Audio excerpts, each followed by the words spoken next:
은근히 이게 너무 많이 힘든 분들이 이렇게 찾아오시거나 이러다 보니까 근래에 상당히 많은, 참 구체적으로 숫자를 밝히지 못할 만큼 많은 수의 분들이 자식이 먼저 떠난 거예요.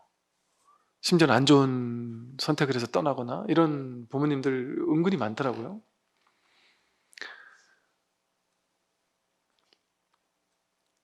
이거는 이 자식이 죽으면 뭐 가슴에 묻는다고 하듯이 정말 그렇단 말이죠. 이게 한 10년 지나도 그 얘기만 하면 똑같이 1년째랑 똑같이 울더란 말이죠. 이게 해결이 안 되는 거예요. 이 문제가 해결이 안 된단 말이에요.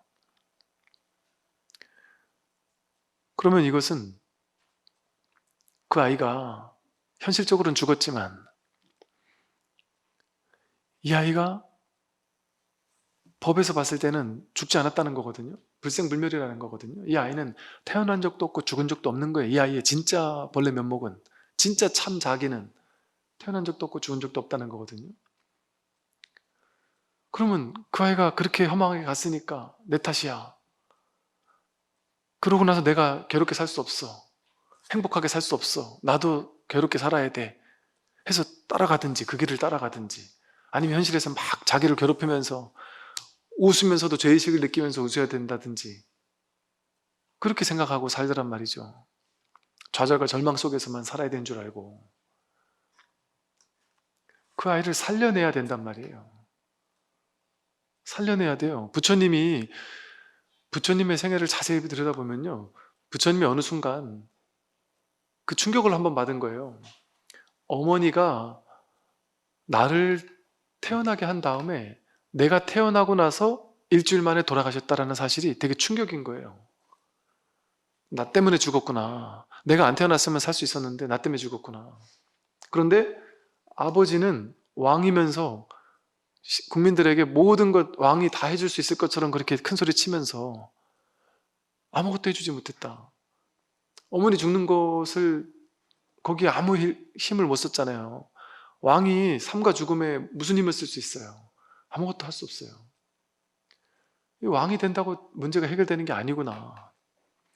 이 어머님의 죽음이 부처님의 발심에 큰 동기가 됐을 수 있어요. 내가 삶과 죽음을 넘어서야 되겠다, 그런 발심을 하거든요. 내가 죽음에 대해서 내가 이것이 뭔지를 깨달아야 되겠다. 그 죽음이라는 게 상당히 우리에게 너무나도 놀라운 스승이에요. 스승. 그 아이를 살릴 수 있다니까요. 방법은 단 하나예요. 죽은 사람 어떻게 살려요? 현실 이 세간법에서는 죽은 사람 못 살려요. 죽은 사람은 죽은 사람이에요. 영영 더 이상 볼 가망이 없어요 이제. 그렇잖아요. 그런데 그 아이의 겉모습은, 껍데기는 살릴 수 없지만 그 아이의 진정한 본성은, 본래 면목이 무엇인지, 그 아이의 진정한 자기가, 진정한 참나가 무엇인지, 진짜 그 아이의 본성은 뭐지? 그 아이의 진짜 백이 알맹이는 뭐지? 아니, 그 아이의 몸도 왔다 가잖아요. 갓난아기 때 몸을 보고 싶은 거예요? 10대 때 몸을 보고 싶은 거예요? 20대 때 몸을 보고 싶은 거예요? 그냥 그 아이 자체를 보고 싶은 거잖아요. 어떤 특정한 시대의 몸을 보고 싶은 게 아니잖아요. 그 몸이 뭐 왔다 가는 거니까. 진짜 그 아이의 본질을 보고 싶은 거거든요. 그 아이를 살려낸 딱 하나의 방법밖에 없어요. 이 출세관법을 깨닫는 거예요. 그래서 불생불멸법이라는 사실을 깨닫는 거예요. 그래 됐을 때 내가 내 자식만 살려내는 게 아니에요. 나를 살리고 일체 중생을 살리는 거예요. 삼천대천세계를 구제하는 거예요. 이게 분별의 머리로는 이해가 안 되는 말이에요. 지가 혼자 깨달았는데 그게 자기가 깨달은 거지 왜 온 우주를 깨달은 거야? 그럼 부처님 깨달았을 때 지금 나도 깨달았어야 되잖아. 근데 난 못 깨달아 있어? 라고 망상을 하고 있거든요, 사람들은. 부처님이 깨달았을 때 우리가 일시에 다 함께 깨달았어요. 그래서 지금 여러분이 이렇게 부처로 있잖아요. 다 부처로 있다니까요, 지금 100%. 근데 자기 생각을 믿는 거예요. 부처님의 본심을 믿지 않고 허상의 망상 분별심을 믿고 있으니까 부처가 살고 있으면서도, 부처를 늘 증명하고 살고 있으면서도 자기가 바닥바닥 우기는 거예요. 그냥 나는 중생이야 하고 그냥 그러고 있을 뿐인 거거든요. 그래서 자기 분별심을 쫓아가는 거는 허상이라는 게 법문을 들어보면 점점 분명해지거든요. 이게 다 허상이구나. 인연 따라 오고 가는 허망한 생각들이구나. 분별망상이구나. 그럼 이 허상 말고 진짜 실상이 뭐냐? 진짜가 뭐냐? 이걸 한번 찾아야 되겠다 해서 이 불생불멸로 깨어나게 된다면, 내가 누군지 본래 면목을 확인하게 된다면 태어날 때 태어난 바가 없고 죽 때 죽을 수가 없구나. 그 아이가 지금 죽은 게 아니구나. 지금 이렇게 살아있는 거예요. 내가 이렇게 물 한 모금 마시는 걸로 살아있는 거고, 내가 이렇게 살아있는 걸로 그 아이가 같이 살아있는 거예요. 불이법이에요. 불이법. 내가 깨닫는 게 온 우주 전체가 깨닫는 거예요. 불이법이 온 우주 전체와 내가 둘이 아니에요. 이건 진실로 그런 거예요. 그래 내가 깨어나는 게 온 우주법계 삼천대천세계를 구제하는 거예요. 여러분, 삼천대천세계는커녕 우리나라 한 마을 사람들을 다 깨어나게 할 수 있습니까? 구제할 수 있습니까? 못해요. 죽어다 깨어나도 못해요. 임시로 돈을 갖다가 퍼줘가지고 그 사람들을 좀 가난해서 구제할 수는 있겠죠. 그 사람 병 남은 병 구제할 수 있어요? 죽을 때가 되면 죽음에서 구제할 수 있습니까? 한 명도 구제 못하고 죽어요. 우리는 사회복지, 한 명을 위한 사회복지 할 수 있어요? 완벽하게 할 수 있습니까? 우리가? 임시로 지금 잠깐 뭐를 주고 뭐를 줘가지고 잠깐 그 사람을 도울 수는 있겠죠. 그게 의미 없다는 건 아니에요. 현상세계에서는 가장 숭고한 의미가 있어요. 복을 짓고 자비를 베풀고 사랑을 나누는 것이 현상세계에서는, 인간구의 현상세계에서는 아주 숭고한 의미가 있어요. 그런데 출세간 세계에서는 비교할 수가 없어요. 이 출세간의 공덕과는. 이 현실 세계에서는 한 명도 구제 못할 건데, 평생을 사회복지해도 한 명을 제대로 구제 못할 건데, 내가 출세간법을 깨닫는다는 것은 곧 삼천대천세계를 일시에 구제하는 건데, 이게 어떻게 이 세간에서의 복 짓는 거, 뭐 이런저런 이런 것과 비교할 수 있겠어요? 그러니까 경전에 계속해서 나오는 말이 불가설, 말로 할 수 없고 말로 할 수 없다. 단위가 나와요. 막 그냥 몇 숫자가 막 어마어마한 숫자가 나와요. 막 동그라미가 막 수백 수천 수만 개가 들어있을 만한, 비율 대 1로 따지더라도 그것보다 더 큰 수승한 공덕이다. 이 깨달음의 공덕이. 이 현상세계 공덕과는 상상할 수가 없다. 그러니까 이런 비유도 나온 거예요. 내가 현상세계에서 죽도록 좋은 일을 많이 하고 사는 것도 좋지만 저 선빵에 문고리 한번 잡는 게 더 공덕이 크다. 예를 들어 이런 식의 비유까지 나왔단 말이에요. 실제 선빵에 문고리 잡는다고 뭔 공덕이 있겠습니까? 그게 진짜 그 얘기가 아니고, 그럴 것 같으면 여러분 저 선빵마다 있는 문고리 좋은 걸로 바꿔드릴게요 이러고서 그거 뜯어다가 장사하면 돼요. 명동 한가운데 가가지고 요거 선빵 문고리니까 한 번씩 잡는데 10,000원 이래가지고, 그 진짜 공덕이 있으면 그 말의 뜻이 뭐겠어요? 이 공부에 마음만 두더라도, 이 공부에 관심만 두더라도, 이 공부하는 사람을 찬탄만 하더라도, 이 공부하는 사람을 진짜 거룩한 일을 하는구나 하고 칭찬만 하더라도, 칭찬열애원, 이 공부에 대해서 칭찬하고 찬탄하고 하는 것만 하더라도 상상할 수 없는 공덕이 깃든단 말이에요. 그런 이 공부하는 사람 주변에 그게 문고리를 한번 잡는다는 거예요. 주변에 이렇게 깃들어 있기만 해도, 그 주변을 한번 가보기만 해도 그렇게 공덕이 있다는 얘기를 한 거예요. 그게 언뜻 보면 되게 불교는 너무 기복적이라 싶단 말이에요.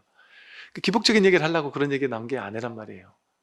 그러니까 법화경에서 말하듯이 내가 동네 아이들이 땅에 막 낙서를 하다가 이렇게 부처님처럼 그림 그려놓고 이게 부처님이야 이러고 나무불 부처님께 귀합니다 이렇게 한마디만 해도 그게 선근 공덕이 된다.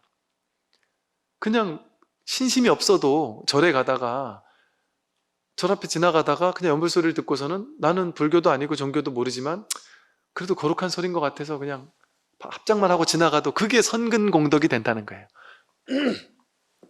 요새 진짜 신기한 일이 있는 게 정말 많은 사람들이 그 기독교 천주교 신자들이 되게 많이 법문을 들을 뿐 아니라 성직자분들도 정말 많이 법문도 듣고 뭐 질문도 해오고 뭐 그러시거든요. 이 공부를 되게 진지하게 하세요.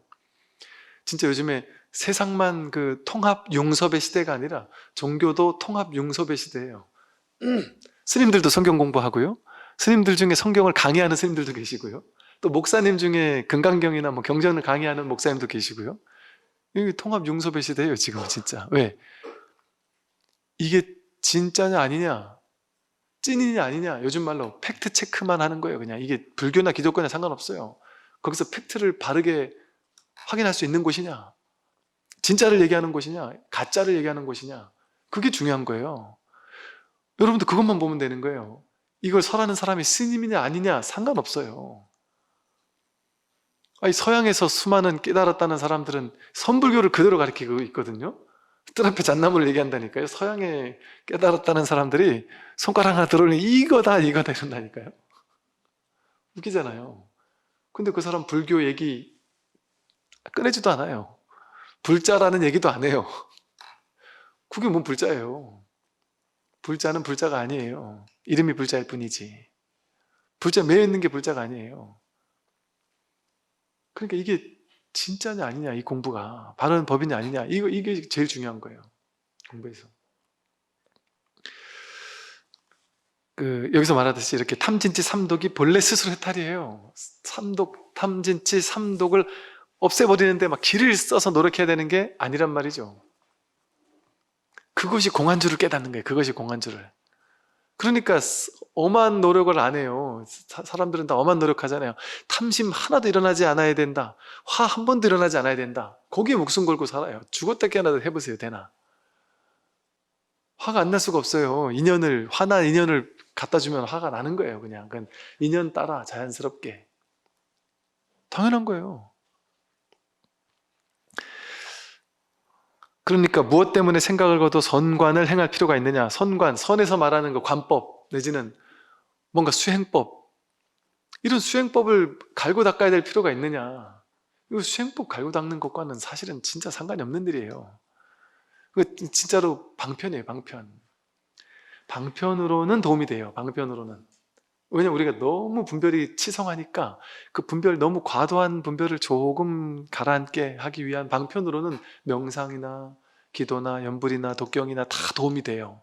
왜냐하면 그냥 가만히 있으면 우리는 자동 반사적으로 머릿속에서 5만 가지 생각이 일어나거든요.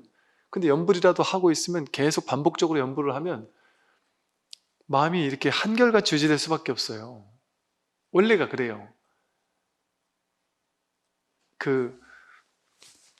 이 마음의 특성을 이렇게 쉽게 말해서 같은 것이 이렇게 반복되잖아요. 그러면 분별망상으로 막 치서 올라가기보다는 같은 것들이 반복될 때 약간 고요해지기가 쉬워요. 이게 여러분 옛날에 보면 무슨 무슨 땡땡 스퀘어 해가지고 무슨 광고 공부하는 사람들 귀에다가 소리 이렇게 정기적으로 소리를 막 이렇게 내게 하고 빛을 막 정기적으로 이렇게 내게 하고 이러면은 집중이 생긴다는 둥 이런 얘기를 했다랬는데 어느 책에선가 보니까 그런 얘기가 있더라고요. 그게 그냥 일반론에서 같은 패턴의 일들을 꾸준히 하게 됐을 때 조금 고요해지는 게 있다는 거죠. 그러니까 절을 할 때 있잖아요. 우리가 절을 할 때 왜 고요해지는지, 처음에는 막 생각이 막 치성하다가도 사실은 조금 절을 하다 보면 생각이 꾸준히 오래도록 절을 하다 보면 생각이 조금 멎지기가 훨씬 수월해요. 왜냐하면 몸이 반복적으로 같은 패턴을 계속 한단 말이에요. 그러면 이 같은 패턴의 파장 때문에 그냥 마음이 고요해지기가 훨씬 수월해요. 연불도 같은 연불 소리를 관세음보살 을 계속 하다 보니까 그냥 쭉 그 소리 파장 하나에 그냥 온전히 몰입을 하게 되는 거예요. 그러다 보면 연불산매에 들게 된단 말이죠. 이제 이런 식으로 오죽 분별망상이 치성하니까 그거를 잠시 좀 이렇게 가라앉힐 수 있는 어떤 방편 수행으로서는 불교에서 말하는 다양한 수행법들이 상당히 도움이 많이 돼요. 그리고 이제 특히나 옛날 사람들, 이제 이 법에 대한 안목이 없고 그냥 기복적이고 공부도 한 적이 없고 문자도 모르고 이런 사람들에게는 이 수준 높은 법문을 얘기를 해봐야 이해를 못해요. 그러니까 그분들에게는 더욱더 이런 연불이든 독경이든 다란이든 진언이든 뭐 절이든 이런 것들이 더 큰 도움이 됐겠죠. 그리고 이게 삼매 증득하고 이런 데 있어서는 이게 아주 좋죠. 근데 법을 깨닫는 것과는 큰 상관이 없을 수가 있어요. 그러니까 이거는 선에서, 초기 선불교에서 어떻게 했냐면, 좌선하는 것은 뭐였냐면 선택사항이었어요. 하고 싶으면 하고 말고 싶으면 마라. 이게 쉽게 말해 전공 필수 과목이 아니었단 말이에요. 선택 과목 같은 거였단 말이에요. 하고 싶으면 하고 말고 싶으면 말아라. 그것도 길게 할 필요도 없는 거였단 말이에요. 앉아가지고 막 그냥 10시간씩 버티고 앉아있는 거, 그런 거는 없었어요. 그렇게 하는 사람들 욕했어요. 초기 선사스님들 다 보세요. 욕했지. 어리석다고. 나 앉아있는 부처 흉내내는 거냐 하고. 장자부라라는 용어가 그렇게 욕하는 데 쓰였단 말이죠. 그러니까 그렇게 이 바른 안목을 갖추는 공부에 있어서는, 이 진짜 불이법에 개합하는 공부에 있어서는 방편으로는 이제 도움이 되지만, 이것만이 나를 깨닫게 한다? 이거는 어리석은 생각이에요. 꼭 그렇진 않아요. 그리고 깨닫는다 할지라도 명상하다 깨달았다는 사람 여러분 좀 보고서를 가져와 보세요. 사례가 있는지, 참선하다가 깨달았다라는 사람의 사례가 있는지 본 적이 없어요. 부처님도 부처님 딱 앉아가지고 난 깨닫기 전에 일어나지 않으리라 하고서 깨달은 거 아니에요. 아니라니까요. 한 7일 동안 앉아있는데 못 깨달았단 말이에요. 게다가 허탈해가지고 그냥 고개를 숙이고 하늘을 보는데 별이 반짝이는 걸 보고 깨달았단 말이에요. 보고 깨닫거나 어떤 소리를 듣고 깨달아요, 대부분. 경계에서 깨닫는 거예요, 경계에서. 고요히 있을 때 깨닫는 게 아니라. 또 이런 사람은 봤어요. 이게 내가 명상을 오래오래 했는데 명상하다가 다양한 삼매 체험을 많이 했어요. 그거는 그냥 쭉정이었단 말이에요, 오고 가는. 그런데 진짜 깨어남의 체험은 그런 명상 속에 있을 때 이 삼매 체험이 아니었다는 거죠. 명상하다가 아휴, 오늘도 또 답이 없구나 하고 허탈하게 일어나가지고 명상하고 나서 명상 끝내고 이렇게 걷다가 문득 이게 와닿았다, 이런 사람이 있을 수 있죠. 또 열심히 화두를 들다가 앉아가지고 막 버티다가 깨달았다, 이런 사람 없어요. 화두를 들다가 너무 힘들어서, 아니면 너무 다리가 아파서 잠깐 나가서 산보하다가 커피 한 잔 타 마시다가 이러다가 이 사실을 알거나 이럴 수는 있어요. 그러니까 이제 어떤 선관을 행한다, 어떤 특정한 수행법을 행한다는 게 어떤 방편의 어느 정도의 효과는 분명히 있을 수 있어요. 그러나 여기서 말한 것처럼 무엇 때문에 생각을 거둬 선관을 행할 필요가 있겠는가, 반드시 해야 되거나 이런 거는 아닐 수 있어요. 다만 어리석은 사람은 깨닫지 못하기 때문에 저 계율을 따라 결단한다. 어리석은 사람은 이 법을 깨닫지 못하다 보니까 계율을 따라서 결단해야 돼요. 즉 계율이라는 어떤 삶의 기준이 있어요. 올바른 삶은 이런 거고 올바르지 않은 삶은 이런 거야. 그럼 그 올바른 계율에 맞는 삶에 나를 껴맞춰야 돼요. 자유롭지가 못해요. 계율에 휘둘리면서 산단 말이에요. 계율에 나를 껴맞추기 위해서. 그리고 이거는 거룩한 삶, 이건 거룩하지 못한 삶. 뭐 수행자는 이렇게 살아야 되고 저렇게 살면 안 되는 거. 이런 여러 가지 것들을 자기가 만들어 놓는단 말이에요. 혹은 만들어진 그 계율에 내가 딱 속박당한단 말이죠. 계율만 그런 게 아니에요. 자기가 마음속에서 이렇게 살아야 돼, 저렇게 살아야 돼. 난 이거는 절대 난 안 할 거야. 이거는 반드시 해야 되는 거야. 이런 식으로 자기가 올바르다, 올바르지 못하다라고 정해놓은 어떤 틀이 있잖아요. 거기에 속박당하잖아요, 우리는. 많은 불자분들이, 물론 그렇다고 해서 막행막식을 해서는 안 되겠지만, 자기 생각에 너무 많이 걸리죠. 너무 많이 걸려요. 예를 들어 온갖 미신이나 또는 온갖 자기 나름대로의 어떤 교율 같은 이런 것들을 정해놓고는 예를 들어 절에서 49제가 있거나 천도제가 있잖아요. 그러면은 그 임신한 며느리를 막 서둘러 법당 밖으로 나가라고 막, 임신했기 때문에 성스러운 좋은 것만 봐야 되니까 어디 누구 죽은 초상집도 가면 안 되고 천도제 같은 이런 것도 참석하면 안 되고 이렇게 생각하는 사람도 있단 말이죠. 또 너무 많잖아요. 뭐 제 어릴 때 같은 뭐 선앙당 같은 게 있잖아요. 그러면 애들한테 거기 가면 안 된다. 그 들여다보면 안 된다. 그 문고리도 잡지 마라. 거기 있는 귀신이 뭐 붙을 수도 있다. 뭐 이런 얘기도 하고. 또 우리 스스로 꼼짝달싹 못하는 일이 얼마나 많아요. 내 한 생각 때문에 이거는 하면 안 된다는데 많은 분들이 또 그래요. 예, 교회나 성당 열심히 다니고 있는 분들이 본문을 자꾸 듣고 있는데 나는 왜 듣는지 모르겠는데 자꾸 본문을 듣고 있는데 한쪽 편에서 죄의식이 있는 거예요. 내가 이래도 되나? 하나님께 배신인데 이거? 하나님께 벌 받을 텐데? 이러면서 듣는단 말이죠. 이게 걸리는 거예요. 자기 생각에. 아니 그러면은 훌륭하신 목사님 신부님들 중에도 이 공부 열심히 하는 분들 계시거든요. 그분들 어떡하라고요? 그러면 그분들은 이 공부는 종교가 아니에요. 이건 진짜 하나님께 다가가는 공부예요. 이거는 진짜 하나님을 깨닫는 거, 하나님의 가르침이 뭔지를 정말 깨닫고 싶다면 이 공부를 해야 된단 말이에요. 이거는 종교 아니라니까. 이거 진짜 하나님이 누군지를 확인하는 공부예요. 진짜 하나님이 누군지를. 정말이라니까 이거는. 그러니까 그런 어떤 하나의 생각이 나를 가로막잖아요. 이거는 하면 안 되고 저건 하면 되고 왠지 이거 했기 때문에 찜찜하고 그런 게 많단 말이에요. 미신 같은 것들 얼마나 찜찜한 게 많아요. 저는 이 공부하고 참 좋았던 게 그런 게 상관이 없어지더라고요. 온갖 미신들, 이건 하면 안 된다더라, 저건 하면 된다더라, 이렇게 하면 안 된다더라, 저런 데 가면 안 된다더라, 뭐 이런 것들 너무 자유로워요. 아무 상관이 없단 말이에요. 하물며 이 계율에 따라서 그냥 막 휘둘리며 산단 말이에요. 이건 지금 불이법을 얘기하는 거예요. 그러니까 처음 초심자 스님들이나 초심자 불자들한테 하는 얘기 아니에요. 초심자 스님들은 계율을 따라야 돼요.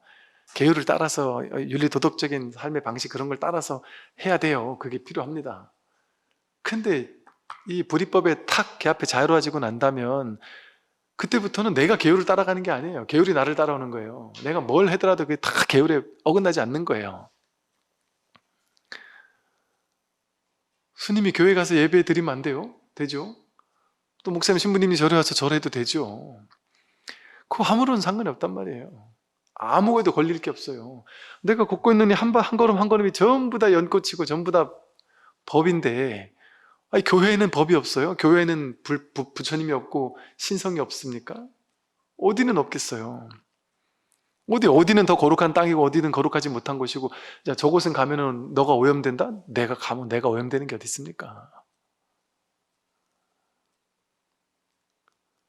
아무것도 들할 필요 없어요. 하다못해 뭐 이사 날짜를 어느 날짜에 가야 되고 뭐 손이 뭐 있고 없고 하는 날짜에 가야 되고 어느 방위로 가야 되고 그건 말이 안 되잖아요. 근데 우린 그런 거에 걸린단 말이에요.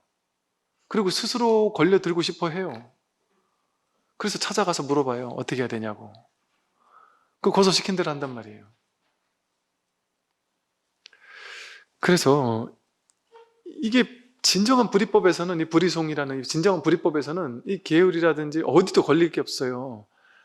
온 천지 나 아닌 게 없는데 내 자리 아닌 곳이 없는데 어떤 시간이든 어떤 공간이든 날마다 좋은 때가 아닌 때가 없어요. 오직 지금 이뿐인데 여기저기가 없어요. 위치가 없어요. 이 참사람은 위치 없는 참사람 모의진인 이러잖아요.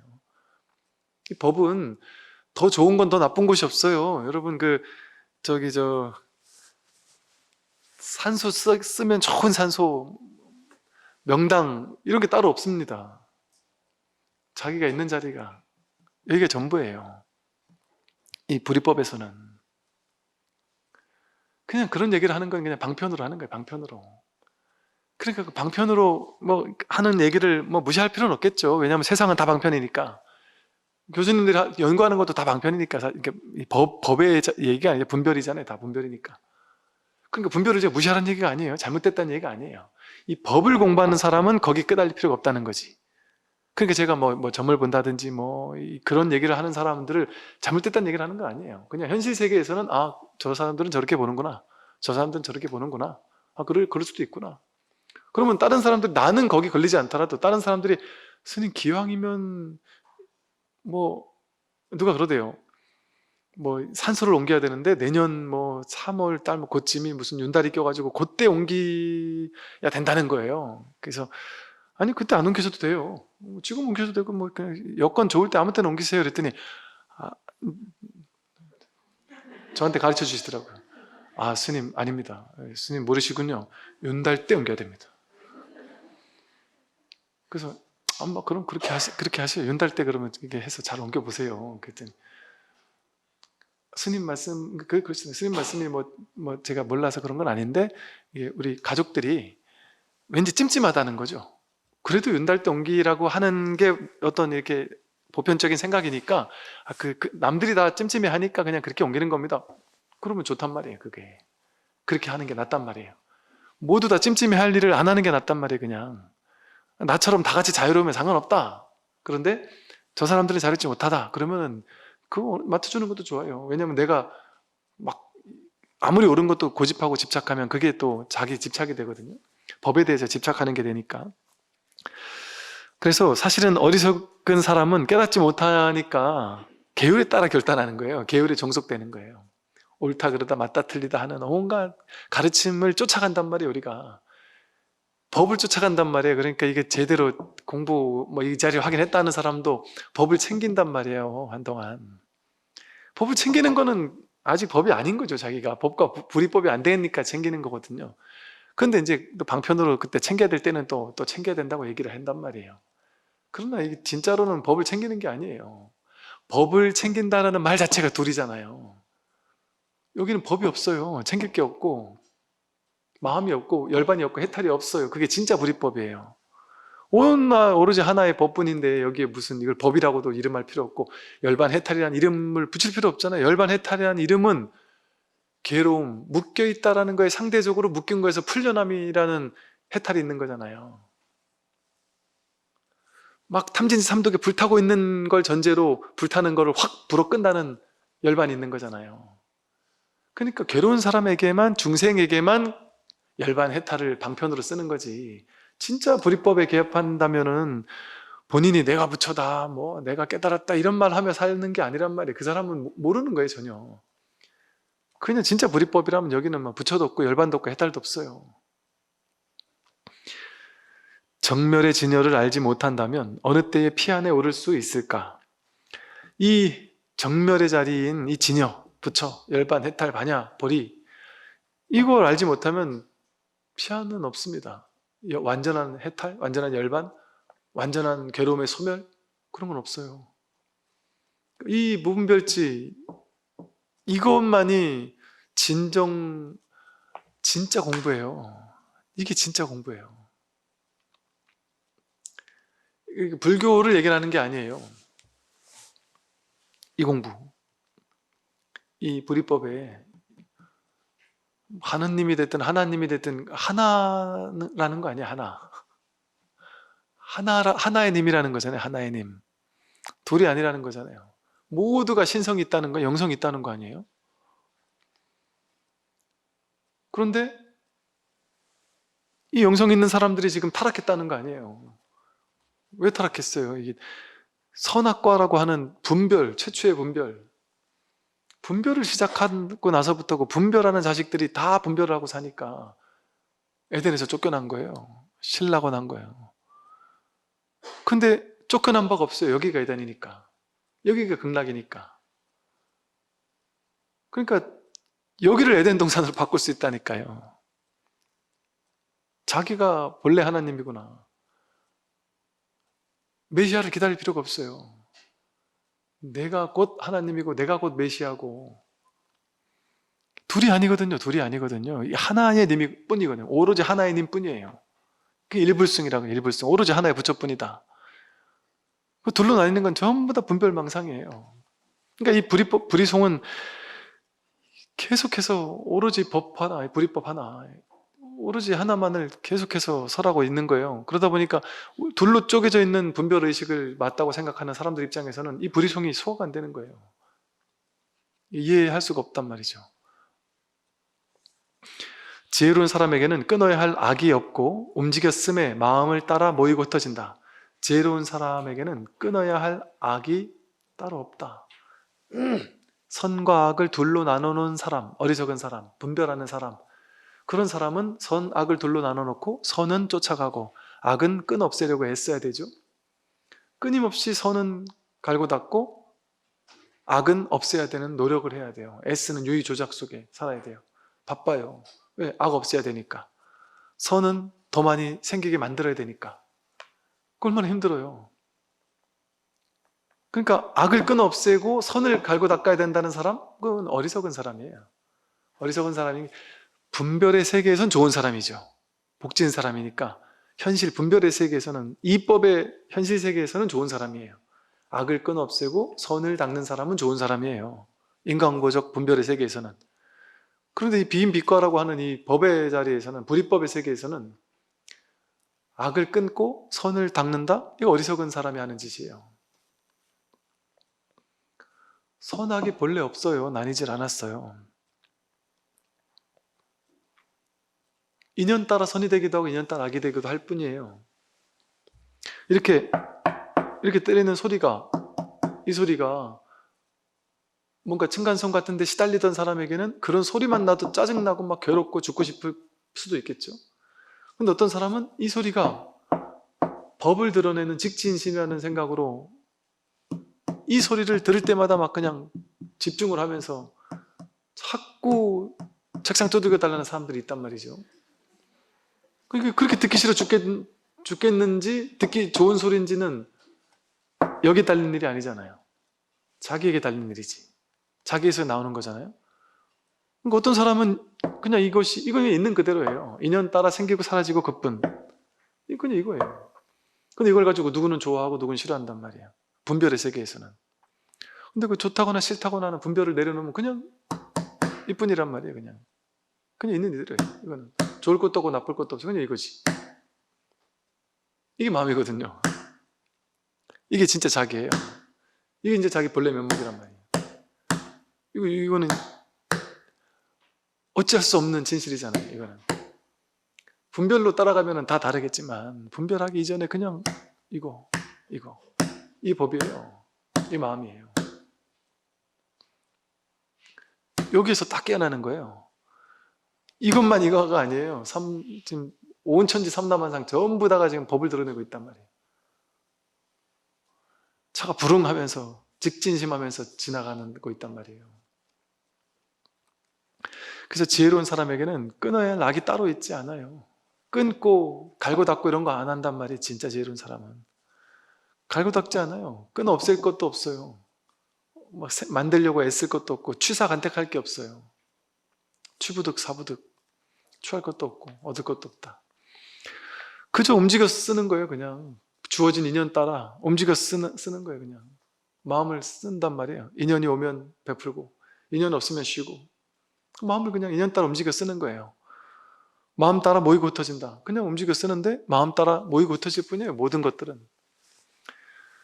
이 세상 모든 것들이 전부 다 인연 따라 모였다 흩어졌다 모였다 흩어졌다 그뿐이에요. 뭐 의미가 없어요. 의도가 없고 분별할 게 없습니다. 그냥 모이고 흩어지는 거예요. 모이고 흩어지는 것.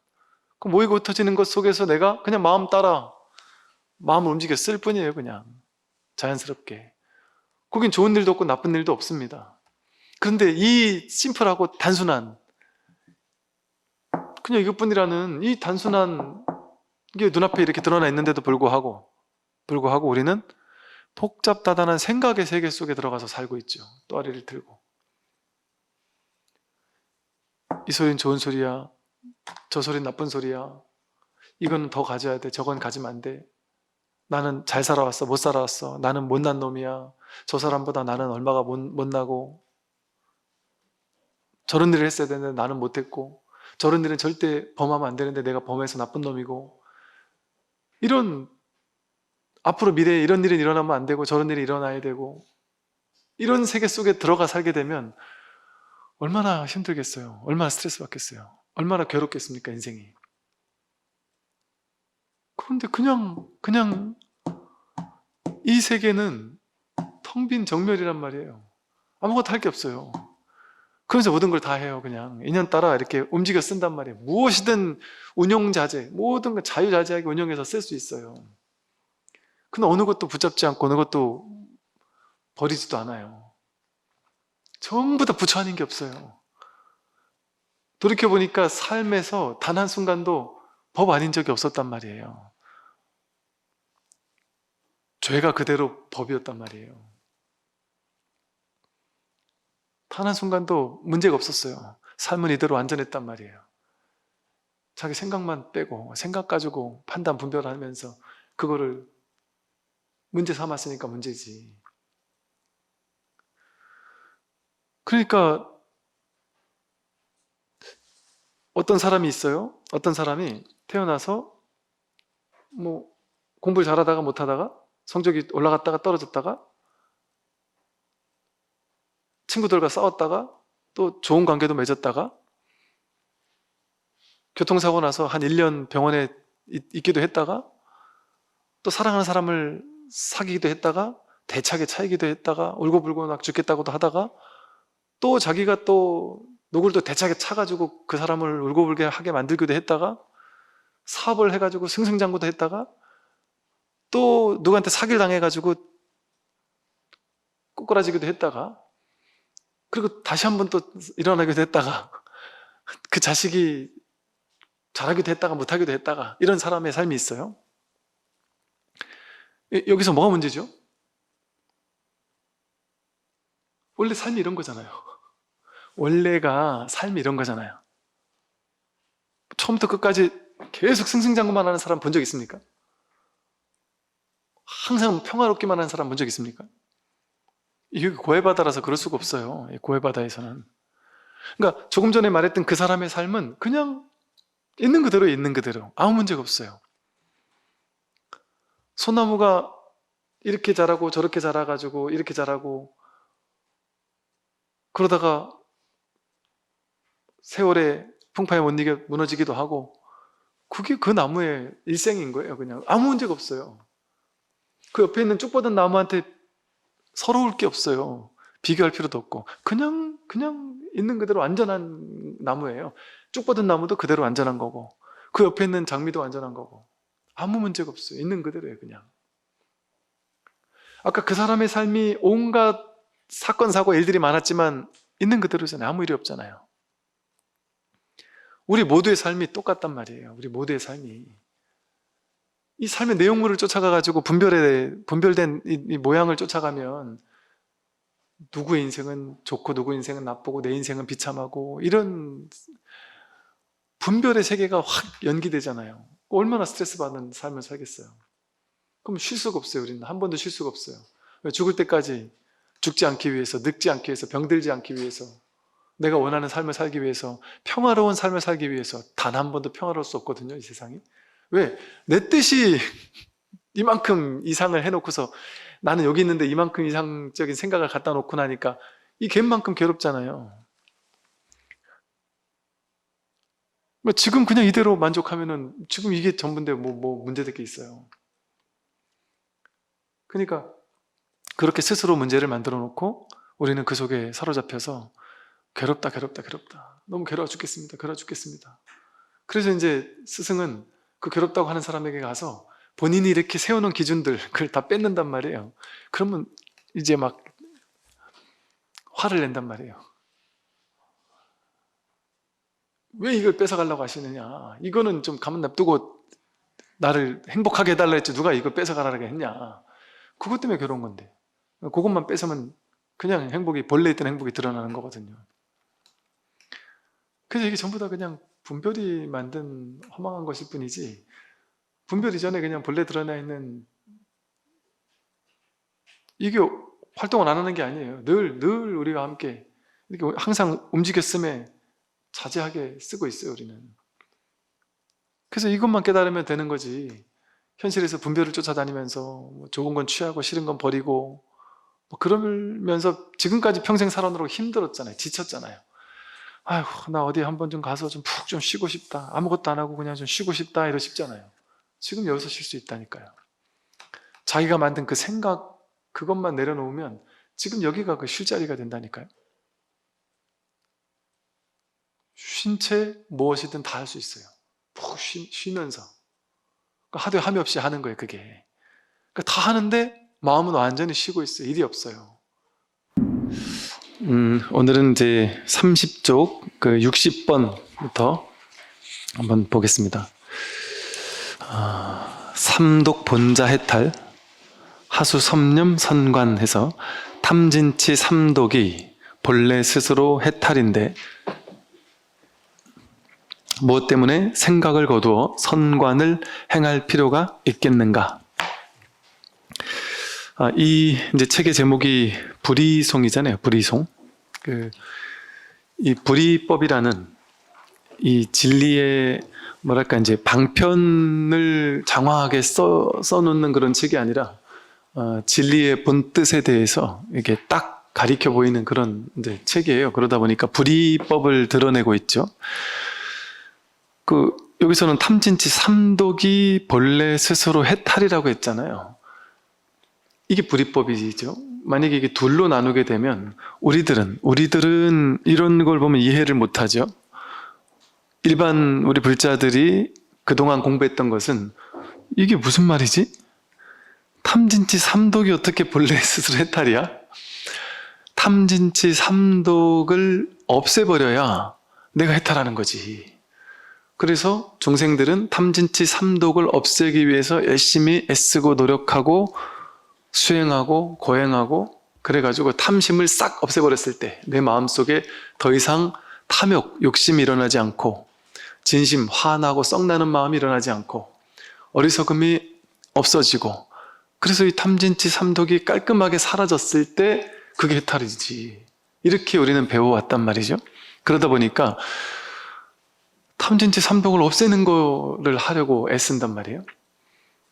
그런데 이 진리는 불이송에서는 불이법이라는 본래의 진실을 설하고 있단 말이죠. 탐진치 삼독이 따로 있고 그것을 없애가지고 해탈이 따로 있다. 탐진치 삼독의 중생심이 따로 있고 해탈의 진여심이 따로 있다. 그거는 불교의 어떤 그 본뜻이 낙처가 아닙니다. 그건 그냥 방편으로 하는 말이에요. 근데 우리는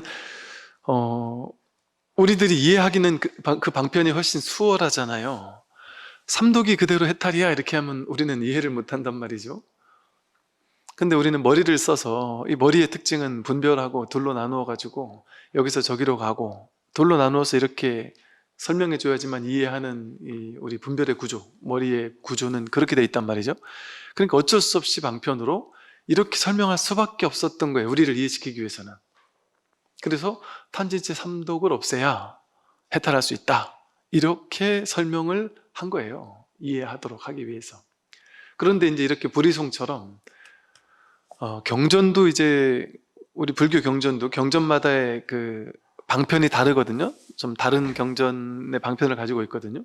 우리가 보통 뭐 오시교판이래 가지고 부처님께서 처음 깨달음을 얻자마자 법을 바로 드러내 보였다. 그래서 화엄경을 설하셨다. 그랬더니 사람들이 하나도 이해를 못하더라. 법을 그냥 바로 보여주니까 하나도 전혀 이해를 못하더라. 그래가지고 안 되겠구나. 사람들이 이해할 수 있게 눈높이를 좀 낮춰야 되겠구나. 그래가지고 수준을 탁 낮춰가지고 사람들의 눈높이에 맞게 쉬운 얘기부터 했다. 그래서 그게 이제 아함경이다. 그래서 이 아함경으로 윤회가 어떻고 육도 윤회가 어떻고 착하게 살아야 되고 선을 짓고 악을 짓지 않아야 되고 계율을 잘 지켜야 되고 좋은 일 많이 하면 좋은 곳에 태어나고 나쁜 일 많이 하면 나쁜 곳에 태어난다. 이런 식의 사람들이 이해할 만한 그런 이야기들을 이제 했단 말이죠. 그래가지고 이제 사람들의 근기가 조금씩 높아지면 이제 시론, 계론, 생천론이라고 해서 보시 많이 하면 복 받습니다.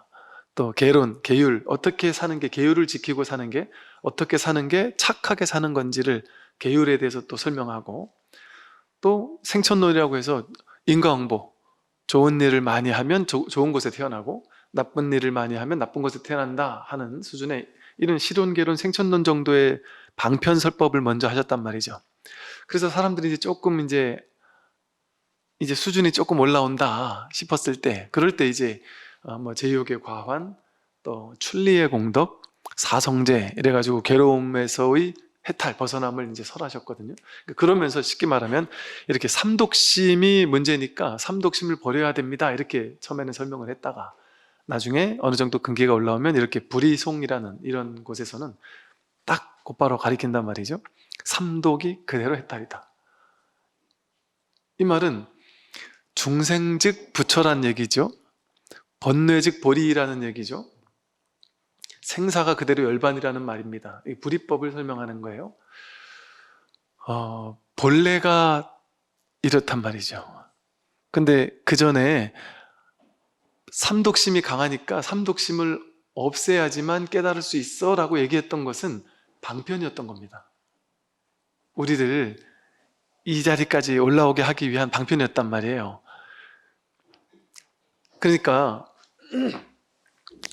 아니 저 법상 스님이 설법하는 게 좀 이상해. 나는 기존 불교에서는 열심히 기도해야 된다 이렇게 배웠고 열심히 수행하면 그 결과로 탐진치 삼독도 소멸하고 그래서 열심히 기도하고 수행하고 노력하면 그 결과로 좋은 삶이 펼쳐진다. 그걸 불교라고 알았는데 어떻게 삼독이 그대로 해탈이라고 그럴 수 있어? 이렇게 이제 생각을 하는데 우리는 하도 방편에만 매여 있다 보니까 방편이 진짜인 줄 그동안 알고 살았다 보니까 방편이 익숙한 거예요. 방편이 너무 편안한 거예요. 받아들이기가 너무 쉬운 거예요. 그리고 본질적인 얘기를 하면 이게 머리로 이해 안 되는 얘기란 말이죠. 머리로 이해되는 얘기는 방편이죠. 분별된 것만 이해하니까. 이게 클까요? 작을까요? 제 키가 큰가요? 작은가요? 했을 때 이게 큰가 작은가 했을 때 이게 지금 분별할 대상이 없잖아요. 옆에 아무것도 없으면 이게 지금 큰 건지 작은 건지를 말할 수가 없단 말이에요. 그러니까 이게 크냐 작냐 물어봤을 때는 그냥 자기 머릿속에서 자기 나름대로의 기준을 세워서 이건 크다거나 작다거나 할 수는 있어도 그냥 어떤 하나만 딱 가지고서는 그게 크다라고도 할 수 없고 작다라고도 할 수 없잖아요. 비교, 분별, 그 옆에 다른 상대적인 대상이 와야만 상대적으로 크거나 상대적으로 작을 수 있는 거잖아요. 그런 것처럼 우리는 이렇게 상대적인 것이 이해하기가 쉽단 말이에요. 상대적인 건 이거랑 요거를 딱 갖다 드리면 이거는 길고 요건 짧다 뭐 이렇게 얘기하기가 너무 수월하잖아요. 근데 분별을 무분별지 분별하지 않고 이거를 물으면 여러분도 답을 어떻게 할 수 있어요? 큰데요? 짧은데요? 이렇게 얘기할 수 없잖아요. 그냥 유마고사가 침묵했듯이 침묵밖에 할 수가 없어요. 이것을 진짜 이게 뭐냐라고 한다면 이게 이렇다거나 저렇다거나 맞다거나 틀리거나 크다거나 작다거나 이렇게 얘기할 수 없단 말이죠.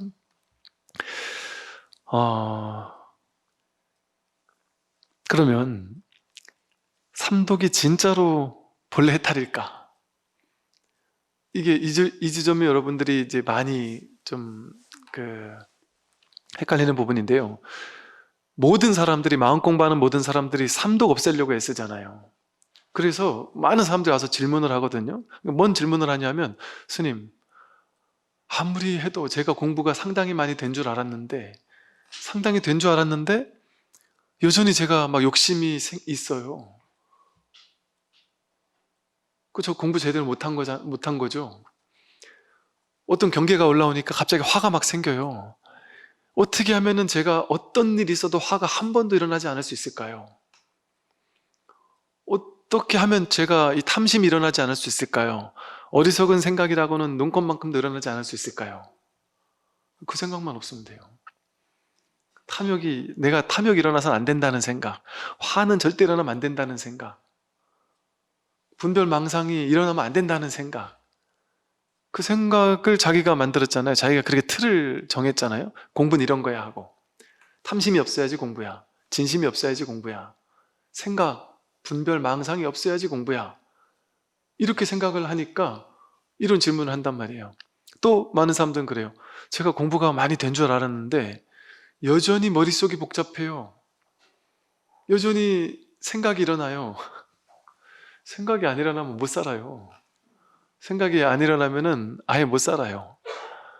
집에 가야 되는데 우리 집이 어디지? 그 생각이 일어나지 않으면 집을 어떻게 가겠어요?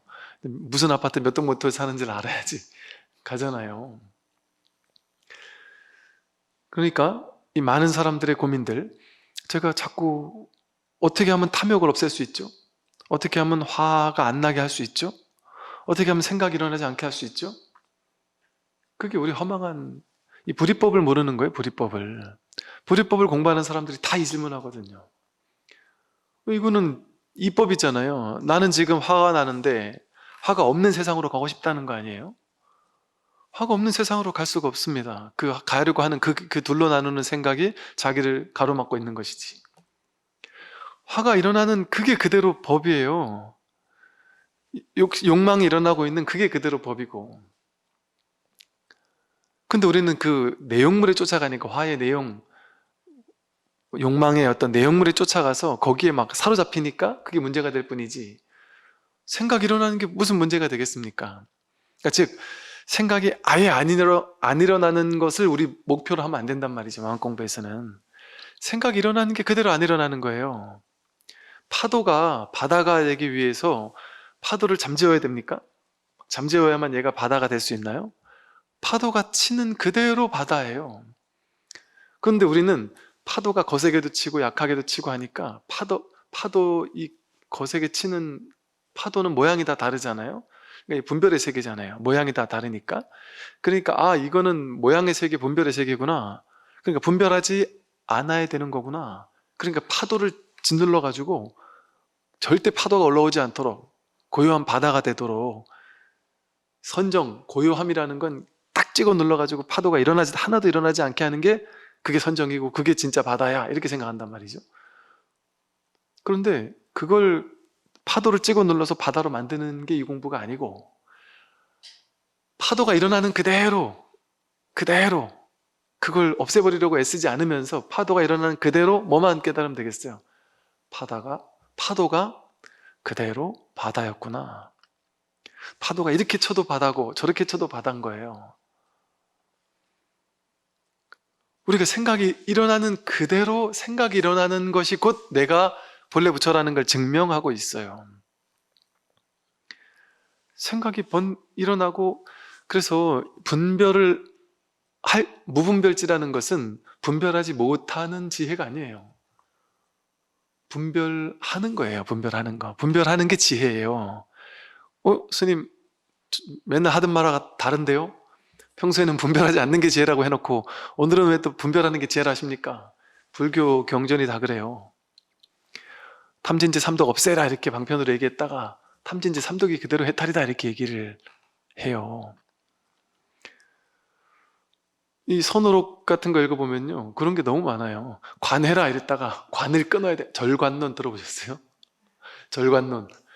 관을 끊어야 된다 이랬단 말이에요. 내가 주도가 돼서 그 관이라는 수행을 한다? 이런 거는 진짜 관이 아니란 말이에요. 그럼 본연의 자연스러운 것이 관이지. 즉, 생각을 끊어야 되는 게 아니라 생각의 뿌리가 공하다라는 사실에 깨어 있는 거예요. 생각이 일어나더라도 그 생각의 내용물에 끌려다니지 않게 되죠. 왜냐하면 생각은 필요에 따라 그냥 쓸 수 있으니까. 생각이 실제라고 여기지 않고 생각을 끌려다니면서 생각을 어떤 막 비중을 두면서 이게 진짜야 라고 실체화시키지 않을 수 있는 지혜가 있으면 된단 말이에요. 그러면 생각을 마음껏 써먹을 수 있어요. 생각 일어나도 괜찮아요. 부처님은 화를 한 번도 안 내야지만 부처님일까요? 우리 뭐 큰 스님들, 옛날 큰 스님들 보면 막 제자들에게 화를 버럭 냈다는 이런 얘기 많잖아요. 저 처음 출가했을 때 저 연사 스님은 화를 내는 정도가 아니라 막 소리도 뻑뻑 지르시고 심지어 욕도 하시고 심지어 우리 뺨도 때리고 어떤 들어온 행자가 뺨 맞다가 도망가니까 막 쫓아가가지고 지금은 안 그렇어요. 지금은 저한테 그러셨거든요. 너까지 내가 손을 대지, 자비로움으로 손을 대는 거지, 너 딱 이제 내 곁을 떠나고 나면 그 밑으로 들어오는 스님들한테는 나는 절대 나는 손 안 댄다. 내가 그렇게 계획을 세웠다. 그 우리 안 믿었어요. 전부 다 안 믿었어요. 스님이 욱하시면 그냥 막 화도 내고 하시는데 저게 되실까? 이랬거든요. 근데 제가 소개시켜준 이제 제 바로 밑에 사제, 그 불러가서 어느 날 물어봤더니 자기는 우리는 그냥 밥 먹듯이 그냥 뭐 맞기도 하고 그러고 살았거든요. 근데 아니 이 스님 하는 얘기가 딱 한 번 맞고 한 번 안 맞았다 그러더라. 그 이후부터는 한 번도 안 맞은 거예요, 진짜로. 그래서 이분이 또 이게 한다면 또 하시더라고요. 그러면 그렇게 큰 스님은 화도 내면 안 될까요? 제자들한테 혼을 내면 안 될까요? 부처님도 안한존자가 탁발하러 갔다가 미녀, 그 동네 미녀가 우리 집에서 밥 공양을 모시겠습니다. 안한존자가 엄청 잘생겼다 그래요. 장동건, 원빈, 현빈처럼 잘생긴 거죠. 그 마을 사람들이 막 안한존자 보러 막 그냥 몰려도 이럴 정도로 잘생겼었다 그래요. 그런데 이제 그 여인이 안한존자에게 빠져가지고 완전히 사랑에 빠진 거예요. 그래서 안한존자에게 공양을 올리겠다고 모셨어요. 그랬더니 탁발하러 이렇게 오니까 아니 제 방으로 들어오셔야 된다고. 그 방으로 들어왔더니 문을 잠그고는 요즘 말로 이제 뭔 일이 일어날라는 거죠. 그 부처님 그걸 알고서는 문을 뻥 차고 들어가가지고 안한존자 혼을 내거든요. 그리고 이제 끌고, 그렇죠, 끌고 들어와가지고 이제 계율을 만든 거예요. 계율을 스님들이 이렇게 딱 혼자서 있는 그런 집에 이렇게 가지 말고 뭐 이래저래 하지 마라 뭐 이런 식의 계율을 그때그때마다 인연따라 하나씩 만들었거든요. 그 부처님도 제자들이 잘못할 때는 따끔하게 혼내셨어요. 우리가 계율이, 스님들 지키는 계율이 250가지, 뭐 360가지 이렇게 있는 이유가 착한 스님들만 있었으면 그러지 않았을 거예요. 우리 생각에는 부처님 당시에는 훌륭한 스님들만 있었겠지, 거룩한 스님들만 있었겠지 싶잖아요. 전혀 안 그랬어요. 육군 비구 또는 뭐 11군 비구 뭐 이런, 그러니까 쉽게 말해서 6명이 몰려다니면서 아주 나쁜 짓을 하는 비구 스님들 그룹이 있었어요. 그 친구들이 맨날 사고를 치니까 불러다가 혼을 내고는 또 계율을 만들고, 또 조사고 치니까 불러다가 혼을 내고 또 계율을 만들고. 그래서 계율이 되게 어이없는 계율들이 많아요. 그 왜 그러냐면 걔네들이 사고 친 내용이에요. 그게 사고를 쳐놓으니까 그거 하지 마라 이렇게 계율을 정한 거거든요. 하다못해 그 육군 비구가 멀쩡한 스님, 공부하는 스님 옆에서 장난친다고 막 간지러워 죽을 것 같은데 끝까지 간질다가 죽었어요. 그래가지고 간지는 그런 장난치지 마라, 예를 들면 이런 일들까지 있었을 정도로. 그러니까 사고 친 스님들도 많았단 말이죠. 그럼 그런 사람들을 가만 놔둬야지 부처님이냐, 화도 일어나지 않으니까 그렇겠습니까? 그게 아니란 말이죠.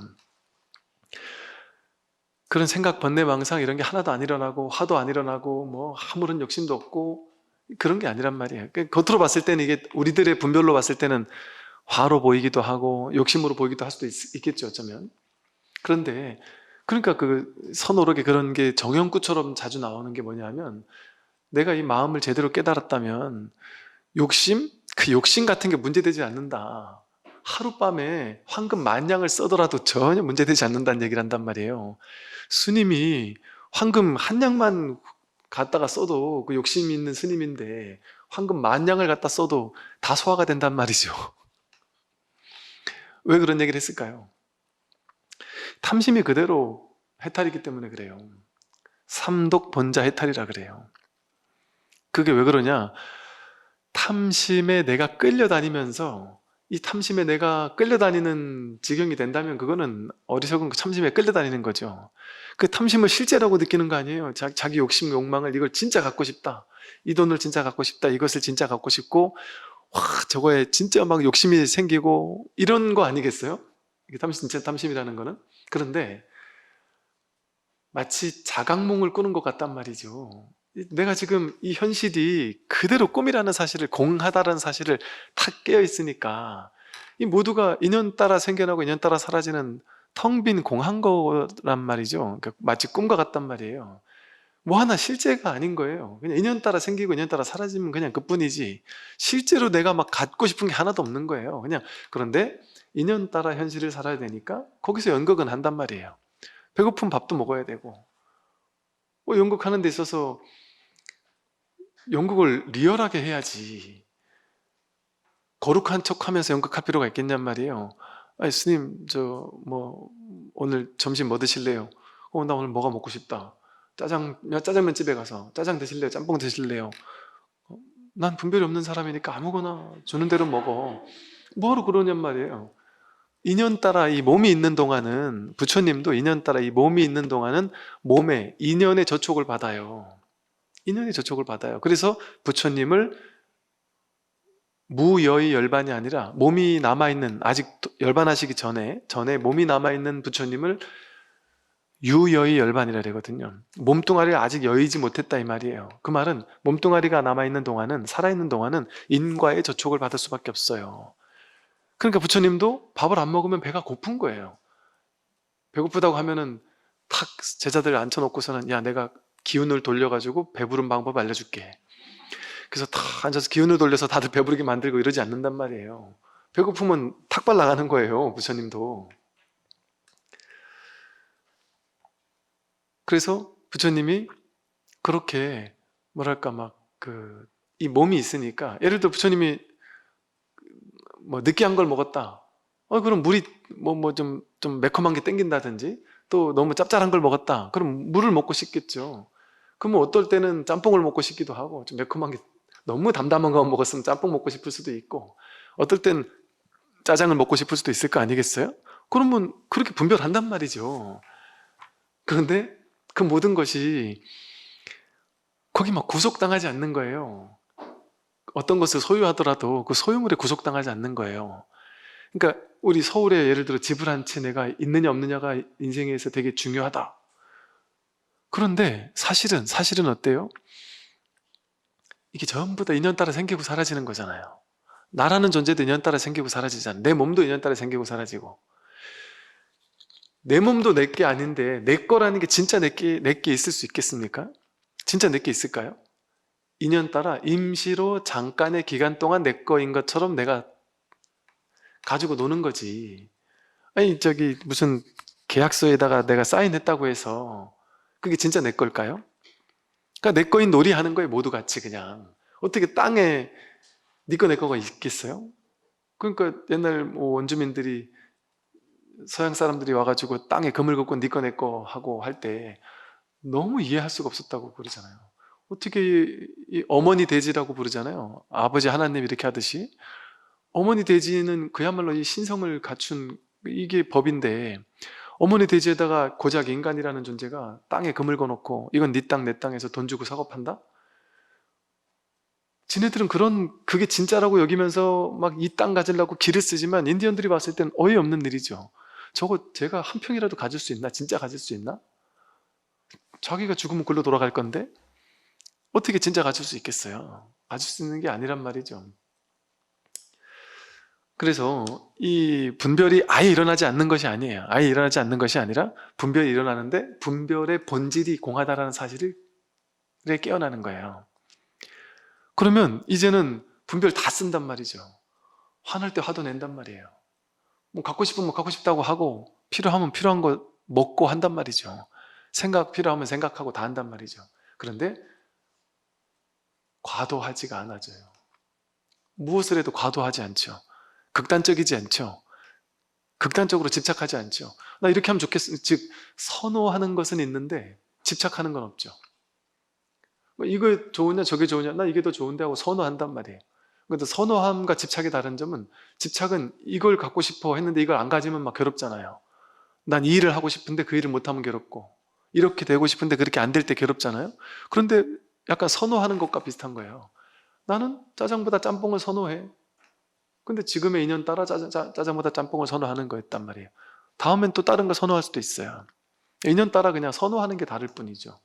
선호하는 게 다르니까 나는 A라는 직장에 가고 싶어, 혹은 A라는 직장에서 진급하고 싶어. 근데 그걸 선호하는 거예요. 어차피 여기 있으니까 그냥 여기서 진급해도 좋겠네. 그러니까 최선을 다하는 거예요, 선호할 때. 그걸 갖기 위해서, 그걸 하기 위해서 최선은 다해요. 그러나 결과에 대한 어떤 게 다르죠. 사람들은, 집착하는 사람은 결과가 안 됐을 때 막 스트레스 받고 괴롭잖아요. 그런데 그냥 단순히 선호하는 사람은, 집착이 없이 무집착으로 선호하는 것만 있는 사람은, 선호한다라는 게 다른 말로 뭐냐면 분별하되 분별함이 없이 분별하는 거예요. 하되 함이 없이 하는 거예요. 하는데 그거의 성품이 공하다라는 사실을 깨닫고 하는 거예요. 그러니까 하되 하는 게 없는 거죠. 그래서 무엇이든 최선을 다해 한다. 순수하게 최선을 다해 합니다. 그리고 과도한 집착이 없을 때 그 일을 해낼 수 있는 확률은 훨씬 더 커지죠. 왜냐하면 안 되면 안 되는데 하고 막 반드시 이걸 해내야 되는데 하고 집착이 크면 클수록, 집착이 클 때 내가 집착이 큰지 작은지를 알 수 있으려면 뭐를 보면 되냐 하면, 이게 안 됐을 때 어떡하지? 하고 되짚어 보란 말이에요. 본인 스스로. 나는 진급을 하고 싶어. 나는 돈을 벌고 싶어. 나는 뭘 하고 싶어. 근데 이게 안 됐을 때 어떠지? 안 되면 어쩔 수 없지 뭐. 난 최선을 다하는데 안 되면 어쩔 수 없는 거지 뭐. 이런 마음이면 그거는 그냥 집착 없는 거예요. 집착 없이 행하는 거예요. 하되 하는 법 없이 하는 거예요. 난 최선을 다하는 거야. 나 그거 할 때까지 난 최선을 다할 거야. 그런데 돼도 좋고 안 돼도 좋아. 그거 나에게 달린 일이 아니야. 그 인연 따라 될 수도 있고 안 될 수도 있어. 그러니까 그런데 인연이 되는 인연인지 안 되는 인연인지 모르니까 난 할 수 있는 만큼 최선을 다한다. 그러고 나니까 그게 결과가 나서 딱 안 됐어요. 안 되면 그냥 쿨하게 오케이 하고 그냥 재도전하든, 아니면 깔끔하게 포기하든, 아쉬우면 한 번 더, 부처님처럼 한 번, 두 번, 세 번, 네 번까지 재도전해 본다. 그래도 안 되면 야 이거 여러 번 했는데 안 되면 이게 안 되는갑다 하고 포기할 줄도 알고, 그러다가 포기했다가 나중에 가서라도 한 번 해볼까 싶으면 또 더 할 수도 있고, 꼭 몇 번이 정해진 건 아니겠죠. 거기 과도한 집착 없이 한다는 게 핵심이에요. 과도한 집착 없이 한다. 그렇게만 되면 괴로울 일이 있을까요? 우리 인생에? 어제도 그런 질문을 받았는데, 젊은 친구들이 상당히 많이 하는 질문 중에 하나가, 이해는 가지만 나는 A라는 과를 나왔기 때문에 A라는 거에 시험을 봐야 된다. 그걸 반드시 합격해야 된다. 또 B라는 전공을 내가 3년, 4년, 5년을 공부했기 때문에 그 전공 찾아서 나는 직업을 가져야 된다. 그거 안다면 나는 절대 안 된다. 절대라는 게 없어요. 그러니까 애초에 목표를 정할 때도 목표가 확고부동하면 안 돼요. 요즘에 우리는 보통 이제 젊은 친구들한테 야, 사람이 목표가 확실해야 돼 이렇게 가르치잖아요. 목표가 확실하지 않아야 돼요. 목표는 확실한데 그 목표대로 될 수도 있고 안 될 수도 있다라는 지혜가 있으면 돼요. 그 목표는 확실해도, 왜 지금으로서 목표는 이거야. 난 지금으로서는 이게 최선인 것 같아. 그러니까 이 대학을 가고 이걸 열심히 공부한다. 그러나 결과는 알 수 없어. 그게 진실이에요. 모를 뿐 하는 게 진실이에요. 내 인연이 어디 있는지 알 수 있습니까? 이 세상 사람들이 10년을 A라는 걸 하려고 고생하다가 결국 못하고 B라는 걸 했는데 더 잘 되는 사람들도 얼마나 많아요. 알 수 없어요, 사람의 인생을. 근데 본인은 알 수 있다고 생각한단 말이에요. 내가 알 수 있다고 생각해요. 그러니까 인생이 스트레스 받는 일이 많은 거예요. 어제도 어떤 보살님이 회사 일을 하다 보니까 항상 선택의 연속이라는 거예요. 단가를 정할 때도 이거를 이 액수로 해야 되나 이 액수로 해야 되나 이걸 선택을 해야 되고, 이 사업을 추진해야 되나 말아야 되나 막 선택을 해야 되고,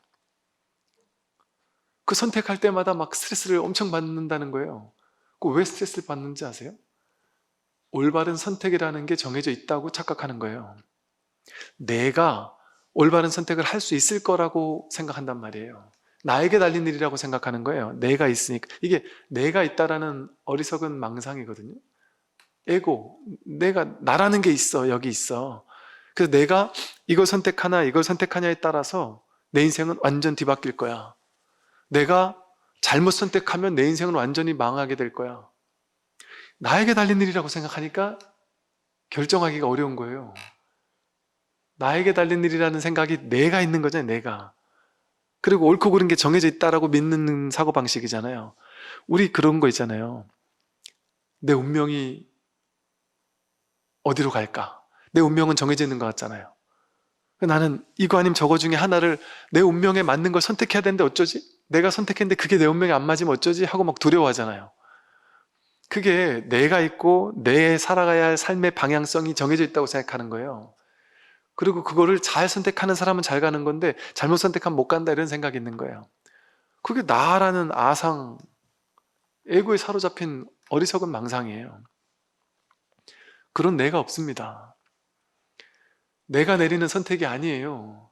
나는 그냥 지금 내가 할 수 있는 가장 합리적인 우리 기본 상식적으로 내가 지금까지 살아오면서 배우고 익히고 들어왔고 기본 상식적으로 아니 어떤 회사에 그 회사를 키울지 말지에 대한 그 회사 제품에 대해서 가장 잘하는 건 그 사람이잖아요. 그 사람이잖아요. 그죠? 그 사장님이잖아요. 그죠? 그 회사와 그 회사 제품 제일 잘하는 사람은. 그럼 그 사람이 이 회사를 더 확장해도 되는지 말아야 되는지를 제일 잘하는 사람은 그 사람이잖아요. 그런데 왜 누구 찾아가서 묻냔 말이죠. 이걸 투자해야 됩니까? 말아야 됩니까?를 왜 우리 같은 사람한테 와서 묻냔 말이죠. 우리 같이 아무것도 모르는 사람들한테. 제가 사업을 뭘 알겠어요. 근데 이제 그걸 다 아는 것처럼 하면서 딱 이게 다 아는 것처럼 이렇게 찍어주는 사람은 그건 진짜 도인이 아니에요. 그거는 도라고는 상관없는 사람이에요. 그걸 어떻게 찍어줘요? 그거 정말 말도 안 되는 연기법의 기본이 안 되는 진리의 기본이 안 되는 사람들이에요.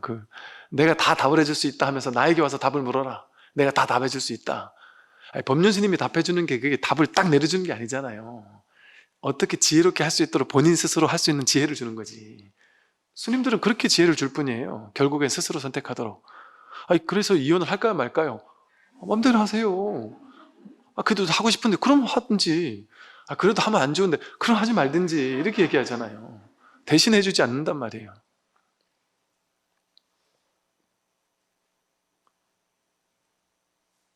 우리 삶에는 내가 가야 할 정해진 삶의 방향이 정해져 있지 않습니다. 무유정법 정해져 있지 않아요. 정해져 있는 거 하나도 없어요. 내가 올바른 선택을 해야 된다라는 강박관념 없어도 됩니다. 올바른 선택이 있는 걸로 내가 갈 수 있을까 못 갈까? 그게 중요한 게 아니고 올바른 선택이 정해져 있는 게 아니라 내가 가는 길이 나의 길이에요. 내가 가는 길이. 그러니까 지금까지 우리가 살아왔던 삶의 방향성은 크게 보면 다 옳았단 말이에요. 이게 참 이렇게 얘기할 수 있는 측면이 있습니다. 여러분 오해하지 마시고. 이 공부는요. 지금 살던 것처럼 그냥 이렇게 사는 게 잘 사는 거예요. 이게 잘 살아왔다는 얘기를 하는 거예요.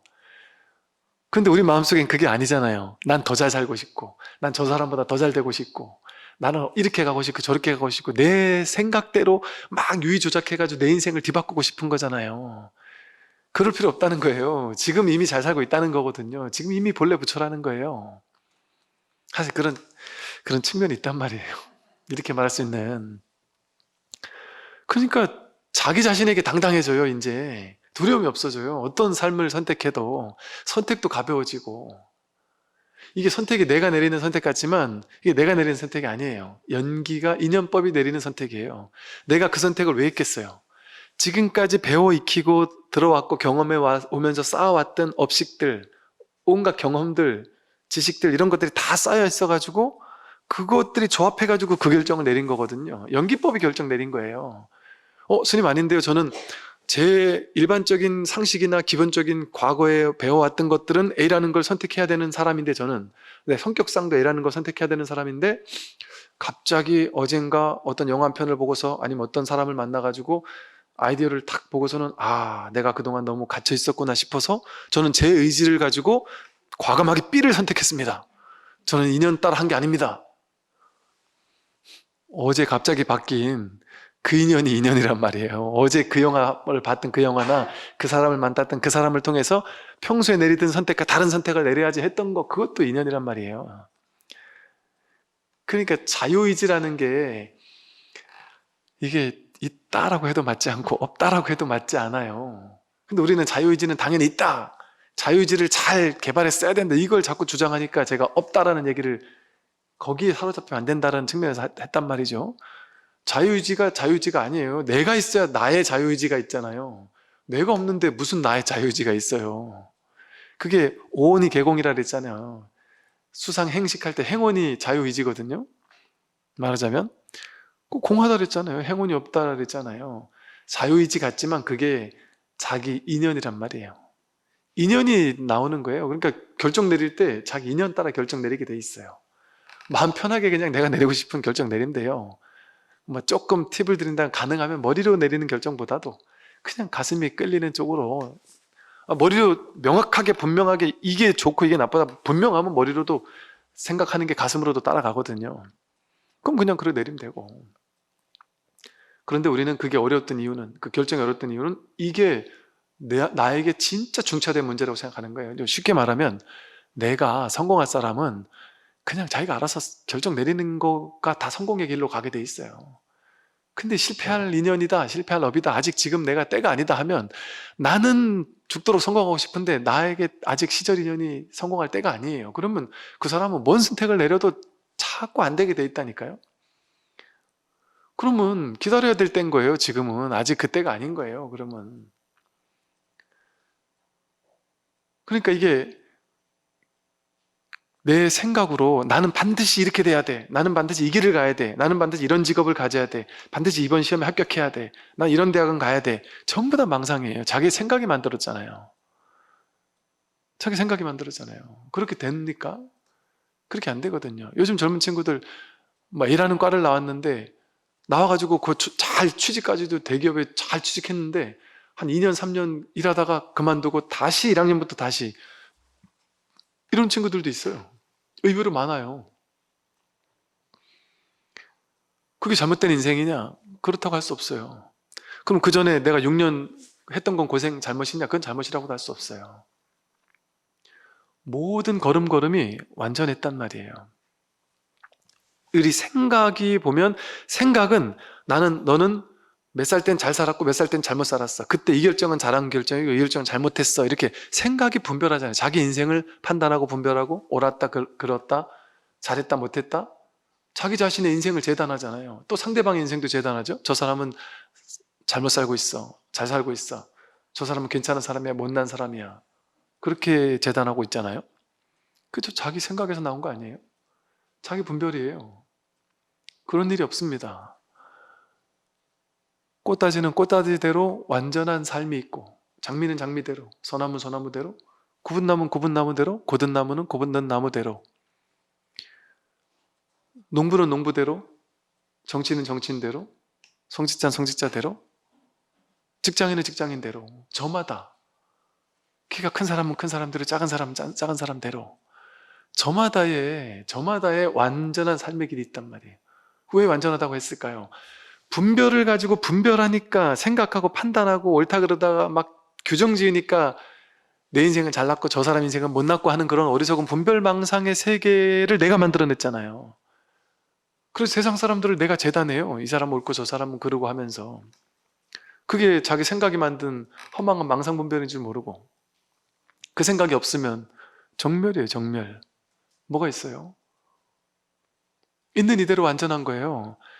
실패도 실패 그대로 완전한 거예요. 이 공부하는 사람들이 공부를 어떻게 생각하냐면, 나는 마음 공부 많이 했으니까 화가 안 나야 돼요. 마음 공부 많이 했으니까 근심 걱정이 없어야 돼요.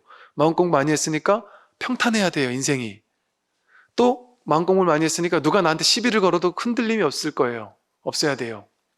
그런데 저는 마음 공부 많이 했다고 생각했는데 다 무너졌어요. 이런 얘기 다 해요. 난 10년, 20년 공부해서 막 정말 공부 많이 했다고 생각했는데 다 무너졌어요. 뭐가 무너졌냐 여쭤보면 전부 다 그 얘기예요. 내가 누가 나한테 뭐라고 해도 휘둘리지 않았었는데 한동안은 너무 충격적인 얘기를 하니까 내가 막 휘둘려서 죽겠더라고요. 집안에 안 좋은 일이 일어나고 나니까 내가 막 죽겠더라고요. 집안에 안 좋은 일이 있는데도 여여부동 할 수 있어요? 그걸 원하는 겁니까? 눈물 하나 없고 매정한 사람을 원하는 거예요? 그렇지 않아요. 그 인연 따라 마음은 다 일어나요. 근데 그 뿌리가 공한 줄 아는 것이지. 그래서 그러더라도 그 근원에서는 어떤 흔들림 없는 안도감, 안심, 이런 거에 딱 뿌리 내리고 있는 것이지, 겉에 드러나는 현실 생활을 살아가면서까지 우리가 상상 속에 그림 그리고 있는 그런 도인? 그런 건 없어요. 그러니까 우리는 도인들을 만나러 가면 다 실망하는 거예요. 보통은 도인 만나러 갔다가 내가 꿈에 그리던 도인이었어요, 이런 사람 별로 못 봤어요. 왜? 마음속에 그림 그리는 도인이 있으니까. 화도 내지 않아야 되고 뭐 이래야 되고 항상 인자해야 되고 항상 웃음을 간직해야 되고 뭐 어쩌고저쩌고 하면서 자기 마음속에 분별이 있으니까 도인을 자기 식대로 해석하는 거예요. 분별해서. 그 분별이 없으면 지금 우리가 지금 이렇게 살고 있는 이 삶이 이게 다 파도거든요. 파도가 그대로 바다란 말이에요. 문제가 없습니다. 물론 현실 이 파도 입장에서는 인강보가 있죠. 인강보는 당연히 자기가 받아야죠. 왜? 나쁜 짓 한 건 그 과보를 받는 거예요. 그냥 그거는.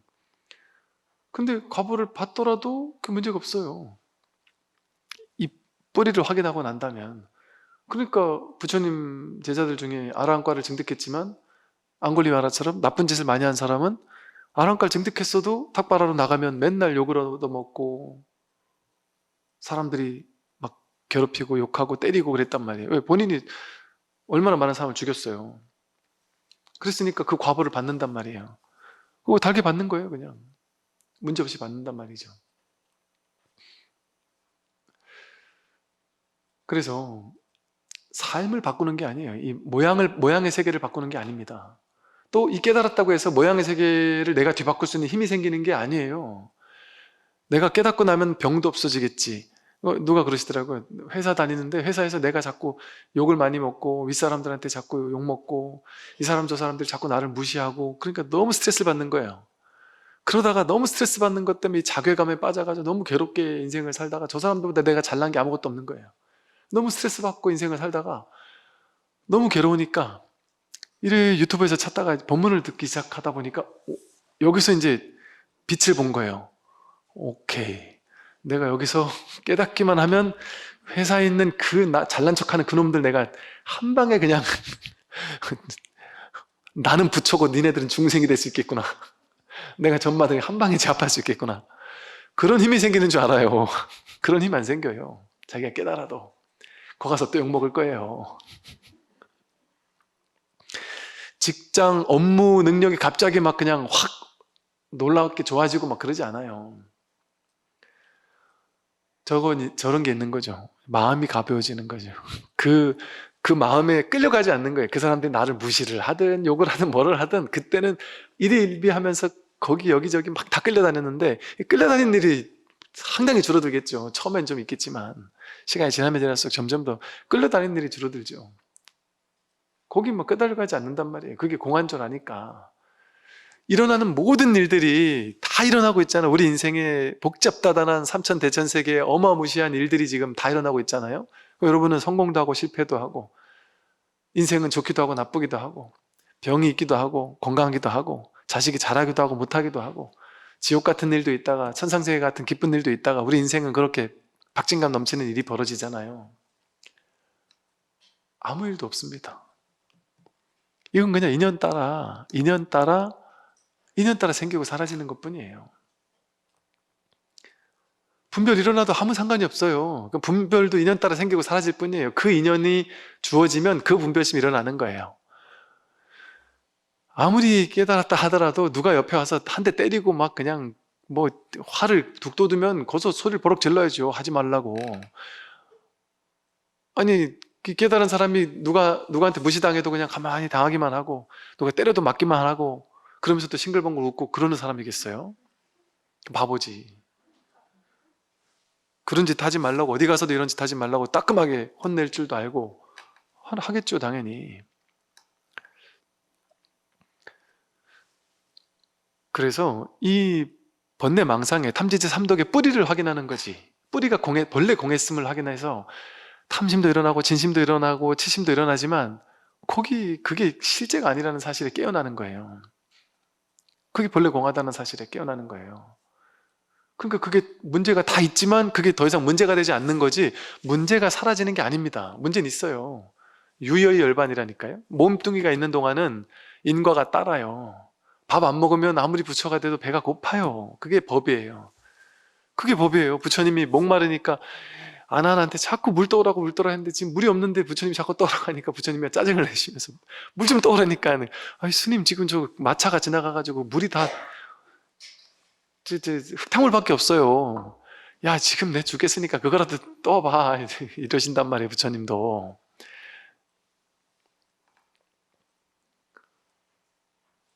그래서 이거를 우리가 생각하는 것처럼 이 깨달음을 얻고 나면 내가 현실 세계를 확 뒤바꾸고 사람들을 다 제압하고 내가 막 갑자기 막 그냥 좋아지고 뭐든지 다 좋아지고 병도 낫고 오래 살고 뭐, 그리고 환상적으로 그림을 그려놓지만 겉모습은 인연 따라 가는 거예요. 그러니까 자기가 복이 없으면, 현실적인 복이 없으면 도인이 됐어도 그냥 가난한 거예요. 가난하게 사는 거예요. 그런데 자기가 복 지은 게 많으면, 이건 인과의 수준이기 때문에 복 지은 게 많은 사람은 안 깨달았어도 지가 부자가 돼요. 안 깨달았어도 부자가 돼요.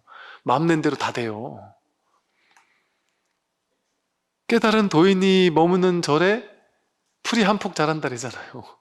깨달은 도인이 법문을 설하는데도 신자들이 알아듣지를 못해서 안 갈 수도 있어요. 당연히 그럴 수도 있어요. 그리고 그분이 이 공부하기 전까지 성격이 너무 괴팍했던 사람이다. 그럼 그 사람이 깨닫고 나면 갑자기 성격이 막 완전 자비로워지는 걸로 확 뒤바뀌지 않아요. 그 이상한 괴팍한 성격이 한동안 이어진단 말이에요. 그러면 저 사람이 법의 안목은 확실한데 현실을 보면 저놈이 무슨 깨달았나 싶어서 막 신심 뚝 떨어지는 사람들도 있을 수 있어요. 그래서 옛날부터 이런 얘기를 했던 거예요. 스승을, 내가 법을 깨닫겠다고 한다면 스승의 법만 볼 것이지 스승의 개인 사생활을 보지 마라. 그거 보면은 공부 못한다. 이기적으로 난 너 딴 거 신경 안 쓴다. 난 너 법만 내가 배우면 된다. 법만 내가 딱 가져가면 된다 하고 법만 봐야 된다고 얘기를 한 이유가 여기 있어요. 이런 측면이 분명히 있어요. 또 여러분들은 법을 깨닫는 게 중요하잖아요. 법을 깨닫는 게 중요한 거잖아요. 우리가 해탈하는 게 중요한 거지 현실적으로 좋아지는 게 중요한 게 아니잖아요. 그러니까 사람들은 지금 이 마음 공부를 좀 핀트를 잘못 맞춰서 하는 경우가 많은데 그냥 행복하고 싶은 거예요. 그러니까 좀 마음 편하고 싶고 뭔가 좀 내 뜻대로 뭔가 술술 풀려나가길 원하고 내 뜻과 안 맞는 인생이 좀 안 벌어졌으면 좋겠고 뭔가 좀 이렇게 문제 없는 인생, 실패 없는 인생, 그런 인생을 불교에 와서 찾는단 말이에요. 불교 공부하면 그렇게 되는 거죠? 그렇게 안 돼요. 여러분 생각 속에 만들어 놓는 이상적인 인생, 그거를 부처님이 여러분들이 다 부처가 되고 나면 전부 다 내 뜻대로 내가 원하는 인생을 살 수 있겠어요? 그거를 만들어낼 수 있겠어요? 그 누구도 그거 못 만들어내요. 그게 되는 게 아니란 말이죠. 우린 마음의 진정한 자유, 괴로움으로부터의 해탈, 이걸 원하는 거예요. 근데 이 괴로움으로부터의 해탈이라는 것은 괴로운 상황이 와서 괴로운 게 아니에요. 그 상황이 와도 내 마음이 안 괴로울 수 있단 말이에요. 심지어 내일 죽는 일이 오면 우린 괴롭잖아요. 근데 내일 죽는 일이 오더라도 본래 본성은 불생불멸이구나라는 사실을 완전히 깨닫는다면 죽는다고 하더라도 죽는 게 아니란 말이죠. 죽음이 없단 말이죠.